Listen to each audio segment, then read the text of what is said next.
चलो दोस्तों, तो आज हम लोग कुबरनेटिस के अगले इंट्रोडक्शन पार्ट को देखते हैं। तो इस वीडियो में दोस्तों हम लोग बात करेंगे कुबरनेटिस का जो मेजर कंपोनेंट्स हैं उनके बारे में बात करेंगे और उनका यूज़ केस क्या है उनके बारे में बात करेंगे। तो कुबरनेटिस के कंपोनेंट्स के को स्टार्ट करने से पहले मैं चाहता हूं कि एक बार मैं आपको ये इन्फॉर्मेशन दे दूं कि कुबरनेटिस की हिस्ट्री बता दूं मैं आपको कि कुबरनेटिस आया कहाँ से है। ठीक है, तो दोस्तों मैं आपको बता देता हूँ कुबरनेटिस का जो ओरिजिनल ऑथर है, जो बोले तो ओरिजिनल डेवलपमेंट की गई है, ये की गई है दोस्तों गूगल कंपनी के थ्रू। ठीक है ना। और गूगल कंपनी इसको डेवलपमेंट किया था 2003 में। ठीक है, 2003 से गूगल कंपनी से यूज़ कर रही है अपने प्रोडक्शन एनवायरनमेंट में। लेकिन एक चीज़ मैं आपको बता देता हूँ, गूगल कंपनी 2003 से जब वो अपने प्रोडक्शन एनवायरनमेंट में यूज़ कर रहे हैं तो उन्होंने इसको कुबरनेटिस का नाम नहीं दिया था, उन्होंने इसको नाम दिया था बोर्ग। ये लोग गूगल इसे बोर्ग के नाम से यूज़ कर रही है 2003 से अपने प्रोडक्शन एनवायरनमेंट में। उसके बाद गूगल कंपनी ने क्या किया कि ये जो टेक्नोलॉजी गूगल कंपनी ने बनाया था कंटेनर को मैनेजमेंट करने के लिए, वर्क स्टेशन, जिसका नाम वो लोग बोर्ग यूज़ करते थे, आज भी गूगल कंपनी अपने इंटरनल एनवायरनमेंट में यूज़ कर रही है, लेकिन बोर्ग के नाम से वो लोग कॉल करते हैं। अब गूगल नाम की कंपनी इसको पब्लिकली डोनेट करने के लिए इन्होंने सोचा कि ये जो टेक्नोलॉजी है ये हम लोगों को डोनेट कर दें।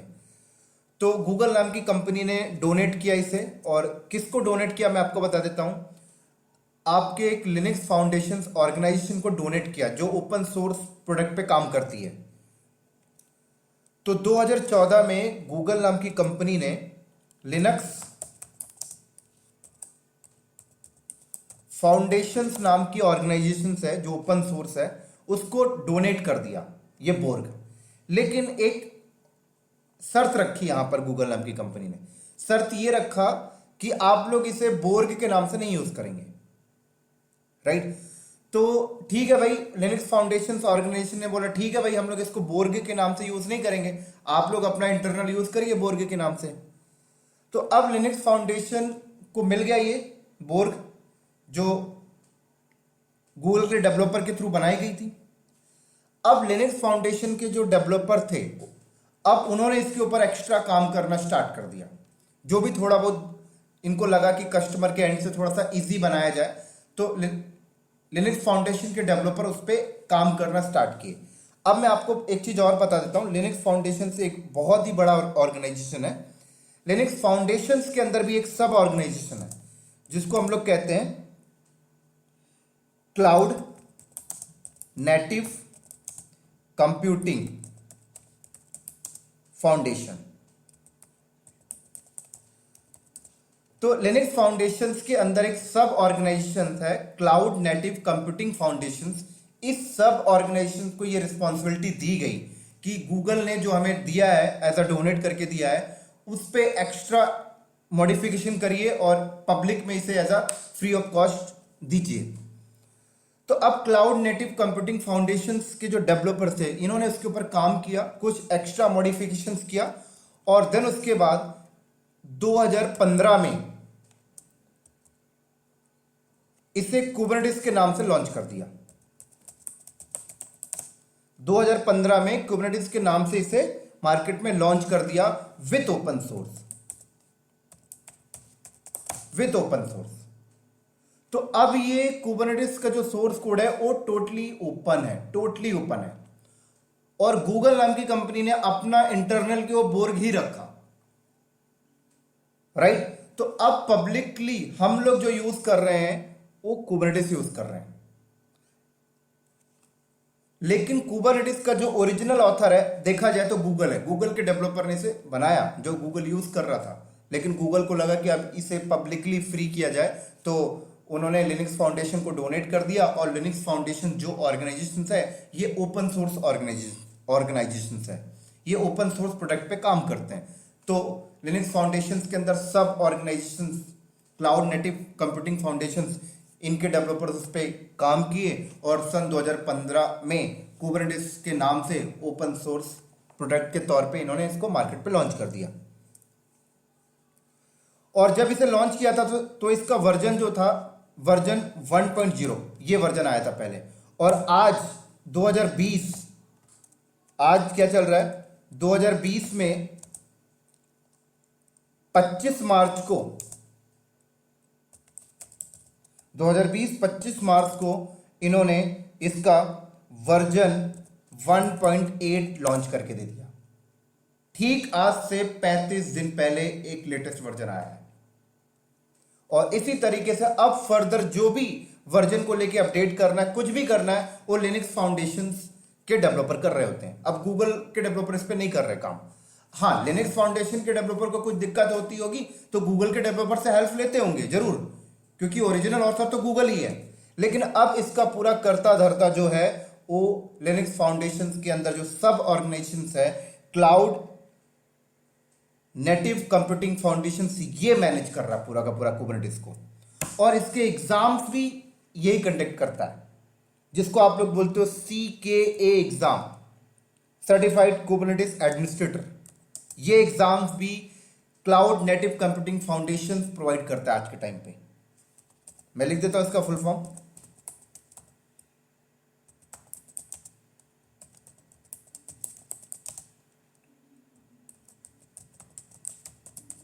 परफेक्ट। और इसका एग्जाम कॉस्ट जो है वो $300 का है। पूरा का पूरा प्रैक्टिकल एग्जाम होता है दोस्तों इसका, $300 का एग्जाम है। तो ये थी दोस्तों आपके कुबरनेटिस की हिस्ट्री। बहुत सारे बंदों को ये बात पता नहीं होती है, उन्हें लगता है कि गूगल ने इसे लॉन्च किया और गूगल ही सारा कुछ, गूगल ने लॉन्च की अच्छी बात है, और इन्हें ऐसा लोगों को ऐसा लगता है कि गूगल ने इसे जब लॉन्च किया तो कुबरनेटिस के नाम से ही लॉन्च किया था और मार्केट में लोगों को पब्लिकली किया तो कुबरनेटिस के नाम से ही दे दिया। नहीं दोस्तों, हकीकत क्या है कि गूगल ने इसे 2003 में लॉन्च किया बोर्ग के नाम से, और अपना वो लोग यूज़ कर रहे थे। फिर उन्हें ऐसा लगा कि अब इसे पब्लिकली दिया जाए, तो उन्होंने बोर्ग को अपने पास रखा, उसको डोनेट किया लिनक्स फाउंडेशन को, और उन्होंने बोला कि आप लोग मार्केट में बोर्ग के नाम से नहीं चलाएंगे, बोर्ग हम यूज़ कर रहे हैं, आप लोग इस पर एक्स्ट्रा अपना मॉडिफिकेशन कोडिंग करके आप कोई और नाम रख लीजिए। तो लिनक्स फाउंडेशन का करता धरता था, उसके अंदर जो सब ऑर्गेनाइजेशन थी क्लाउड नेटिव कंप्यूटिंग फाउंडेशन, उसके डेवलपर्स उस पर काम किए, और इन्होंने 2015 को कुबरनेटिस के नाम से लॉन्च कर दिया as a open source product. Perfect. चलो अब हम लोग बात करते हैं थोड़ा सा कुबरनेटिस के कंपोनेंट्स के बारे में। इनके कौन कौन से मेजर कंपोनेंट्स हैं और इनके यूज केस क्या है। तो सबसे पहला कंपोनेंट्स मैं आपको बता दूं, एपीआई सर्वर, सबसे पहला कंपोनेंट्स। सेकंड नंबर का कंपोनेंट्स यहां पर है आपका शेड्यूलर, राइट। थर्ड नंबर का कंपोनेंट जो है कंट्रोलर। नेक्स्ट फोर्थ नंबर का कंपोनेंट जो है यहां पर ETCD डेटाबेस। ETCD डेटाबेस एक डेटाबेस है जो कुबरनेटिस यूज करता है। फिफ्थ नंबर का कंपोनेंट जो है वो है दोस्तों क्यूब प्रॉक्सी। और सिक्स नंबर का कंपोनेंट्स है क्यूबलेट। 7 नंबर का कंपोनेंट्स ये कंटेनर यूज करता है। अब कंटेनर में आपको बता दूं, डॉकर का भी यूज कर सकता है, रॉकेट का भी यूज कर सकता है। बहुत सारे कंटेनर बेस्ड वर्चुअलाइजेशन प्रोवाइड करने वाले मार्केट में कम्युनिटीज हैं, तो ये ज़्यादातर डॉकर का यूज करता है क्योंकि डॉकर का सबसे बेस्ट है। तो ये 7 मेजर कंपोनेंट्स हैं, इसके अलावा और भी हैं लेकिन ये 7 मेजर कंपोनेंट्स हैं। अब थोड़ा सा डिटेल्स में इसको हम लोग समझते हैं। एपीआई सर्वर कहाँ पर चलता है, शेड्यूलर कहाँ पे चलता है, कंट्रोलर कहाँ पे चलता है और डेटाबेस कहाँ पे चलता है। तो ये जो एपीआई सर्वर की बात करें तो एपीआई सर्वर कोई भी कुबरनेटिस एडमिनिस्ट्रेटर अगर क्लस्टर से बात करेगा तो सबसे पहले एपीआई सर्वर से होकर बात करता है। तो सबसे पहले आता है दोस्तों आपका एपीआई सर्वर, ये आ गया आपका एपीआई सर्वर, राइट। ये हो गया आपका एपीआई सर्वर, ठीक है। अब यहां पर मान लीजिए कि मैं कुबरनेटिस एडमिनिस्ट्रेटर हूं और ये मेरा लैपटॉप है। मैं एक कुबरनेटिस एडमिनिस्ट्रेटर हूं और ये मेरे पास लैपटॉप है, ठीक है ना। मैं लिख देता हूं this is my laptop.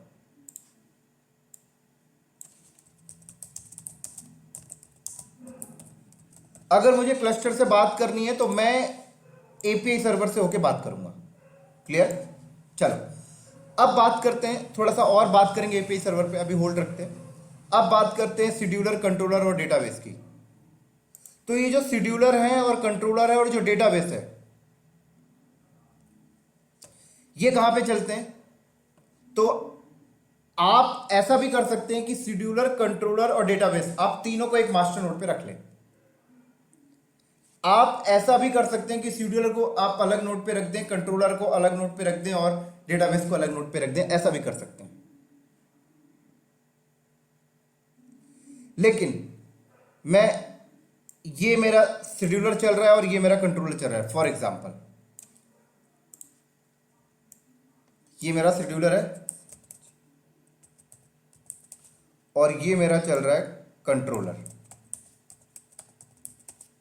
Perfect. तो आपको मैं जो बताना चाहता हूं ये बात है कि आप चाहे तो शेड्यूलर को एक अलग नोड में रख दें, कंट्रोलर को आप अलग नोड पे रख दें, एपीआई सर्वर को अलग नोड पे रख दें। आप ऐसा भी कर सकते हैं कि ये तीनों कंपोनेंट्स को आप एक ही नोड पे रख दें, ऐसा भी कर सकते हैं।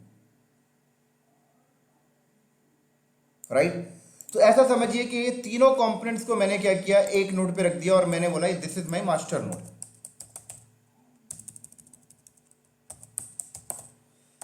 डॉकर सॉम में अगर आप देखें तो ये कंपोनेंट्स एक ही नोड में हो सकते थे, अलग अलग नोड पे नहीं रख सकते आप, सॉम की अगर बात करें तो। लेकिन कुबरनेटिस में आप ऐसा कर सकते हैं, शेड्यूलर को अलग नोड पे रखें, कंट्रोलर को अलग नोड पे रखें, एपीआई सर्वर को अलग नोड पे रखें। अब आप ऐसा भी कर सकते हैं कि डेटाबेस को भी आप इसी नोड पे रखते हैं, लेकिन ज्यादातर कंपनी में डेटाबेस को एक अलग नोड पे रखा जाता है। तो डेटाबेस को ये एक नोड लगाया गया, ये एक नोड है,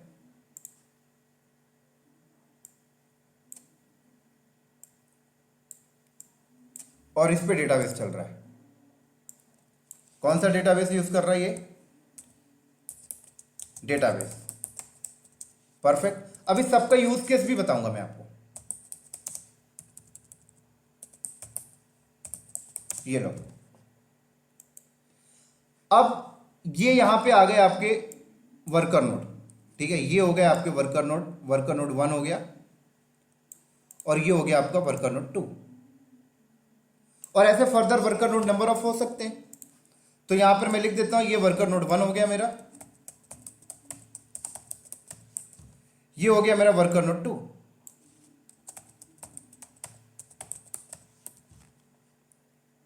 तो अब वर्कर नोड में कौन से कंपोनेंट्स चलते हैं? तो वर्कर नोड में मैं आपको बता दूं क्यू प्रॉक्सी चलता है। हर वर्कर नोड पे आपका क्यू प्रॉक्सी होगा। दूसरा कंपोनेंट्स वर्कर नोड में जो चलता है वो है क्यूबलेट।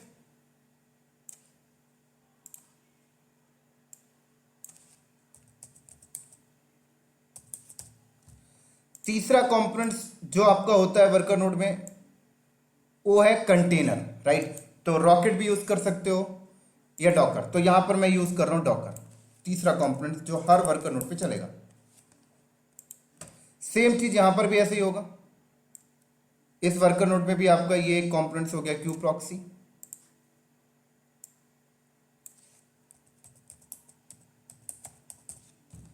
अगला कंपोनेंट्स हो गया आपका क्यूबलेट।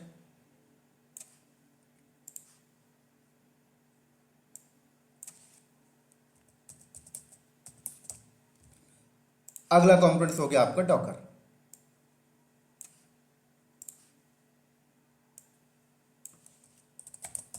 चलो अब मैं आपको एक चीज बता देता हूं, यहां पर एक और एज अ कंपोनेंट के तौर पे मैं लिख देता हूं पॉड। बहुत इंपॉर्टेंट टर्म्स है, हालांकि मैंने डिसाइड किया कि पॉड का मैं एक अलग से वीडियो बनाऊंगा जिस समझाने के लिए पॉड एक्चुअल में है क्या, लेकिन अभी मैं मोटा मोटी आपको बता देता हूं। कुबरनेटिस के केस में आपका हर कंटेनर एक पॉड के अंदर होता है, हर कंटेनर एक पॉड के अंदर होता है। ठीक है। तो वर्कर नोड में अगर आपने कोई कंटेनर है तो कंटेनर ऐसे सिंगल नहीं पड़ा होगा, वो एक किसी पॉड के अंदर होगा। तो ये काइंड ऑफ एक पॉड हो गया, ये बात ध्यान रखना। अगले वीडियो में मैं आपको पॉड के बारे में एक अलग से एक्सप्लेनेशन दूंगा, तो वहां पर क्लियर हो जाएगा।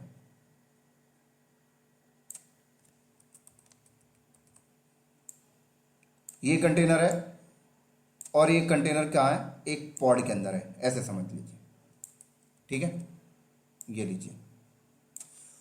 और इस वर्कर नोड के अंदर आप ऐसे समझिए, ये पॉड 1 हो गया और ये आपका पॉड 2 हो गया। सेम सिचुएशन यहां पर भी है, ये वर्कर नोड 2 है, इसके अंदर भी ये कंटेनर है और ये कंटेनर ऐसे खाली पीली नहीं पड़े रहेंगे, एक पॉड के अंदर होंगे और ये आपका पॉड 1 हो गया। सेम सिचुएशन यहां पर, ये एक कंटेनर है और ये कंटेनर एक पॉड के अंदर है। फिर से रिपीट कर रहा हूं, पॉड के बारे में डेप्थ में मैं अगले वीडियो में बताऊंगा। अभी सिर्फ मोटा मोटी कंपोनेंट्स का यूज के समझाने के लिए मैं आपको ये यूज कर रहा हूं बस। ठीक है, चलो अब देखो क्या होता है। हमारा कंपोनेंट्स ये डेटाबेस हो गया, शेड्यूलर हो गया, कंट्रोलर हो गया, क्यूब प्रॉक्सी हो गया, क्यूबलेट हो गया, डॉकर हो गया, ये सारे कंपोनेंट्स हैं। अब ये सारे कंपोनेंट्स आपस में जब कम्युनिकेट बात करेंगे तो ये सारे कंपोनेंट्स आपस में बात करते हैं क्यूब एपीआई सर्वर से होके, ये बात ध्यान रखना। कोई भी कंपोनेंट्स एक दूसरे से डायरेक्टली बात नहीं करेगा, हर कंपोनेंट्स बात करते हैं एपीआई सर्वर से होकर, चाहे वो शेड्यूलर हो, चाहे वो कंट्रोलर हो, चाहे वो डेटाबेस हो, चाहे वो मैं क्यों ना हूं, बोले तो कुबरनेटिस एडमिनिस्ट्रेटर क्यों ना हो। तो अब आप देखें, ये मास्टर नोड हो गया, ये वर्कर नोड 1 हो गया, ये वर्कर नोड 2 हो गया और आपने एक डेटाबेस नोड लगा लिया। ये लीजिए, आपने एक डेटाबेस नोड लगा लिया। तो ये पूरा आपका कुबरनेटिस का क्लस्टर रेडी हो चुका है। अब मैं एक कुबरनेटिस एडमिनिस्ट्रेटर हूं और मैंने बोला कि इस क्लस्टर के अंदर जाकर एक कंटेनर क्रिएट हो जाए। तो यहां पर कमांड क्या चलती है मैं आपको वो भी बता देता हूं। यहां पर जो कमांड चलती है, क्यूब ctl रन, नेम मैंने दे दिया वेब सर्वर हाइफन इमेज मैंने दे दिया इक्वल टू nginx। तो अब होता क्या है, ये जो मैंने कमांड चलाया ये क्लस्टर में कहां पे जाके क्रिएट होगा, मास्टर नोड में, वर्कर पे 1 पे, वर्कर 2 पे, कहां पे जाके, तो ये कहीं नहीं जाएगा, ये सबसे पहले जाएगा एपीआई सर्वर के पास। अब एपीआई सर्वर के पास ये रिक्वेस्ट आ गई कि भाई कुबरनेटिस के एडमिनिस्ट्रेटर ने ये बोला है क्रिएट करने के लिए। तो अब एपीआई सर्वर क्या करेगा, एपीआई सर्वर यहां पर शेड्यूलर को दे देता है, ये जॉब शेड्यूलर के पास चली गई। अब शेड्यूलर की रिस्पॉन्सिबिलिटी यहां पर होती है कि जो रिक्वेस्ट आई है वो कौन से नोड में शेड्यूल करना है, कौन से नोड में क्रिएट करना है। जो रिक्वेस्ट आई है कुबरनेटिस के एडमिनिस्ट्रेटर के, और यहां पर हम जो कमांड चलाते हैं तो ये कंटेनर नहीं बनाता, पहले ये क्या करता है, एक पॉड बनाता है और पॉड के अंदर कंटेनर बनाता है। इसका मतलब कुबरनेटिस के एडमिनिस्ट्रेटर ने जब ये रिक्वेस्ट दी है, बनेगा कंटेनर लेकिन एक पॉड के अंदर।